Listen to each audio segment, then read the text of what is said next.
Pero kung sa loob mismo ng iglesyang totoo, pagka tayo naturuan ng aral ng pagmamahal sa kapatid, hindi ka na matitisod eh. Sa unang Juan 2:10, ganito nakasulat. Ang umiibig sa kanyang kapatid ay nananahan sa liwanag at sa kanya'y walang anumang kadahilanang ikatitisod. Matitisod yung walang pag-ibig sa kapatid. Pag may pag-ibig ka sa kapatid, di ka matitisod eh. Kasi, mahal mo siya eh.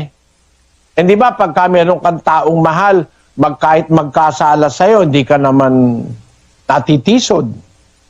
Anak mo, tatay mo, nanay mo, kaibigan mo, mahal mo, eh kahit nagkamali, pinapatawad mo eh. Kaya ang lunas sa pagkakatisuran, pag-ibig. No? Kasi,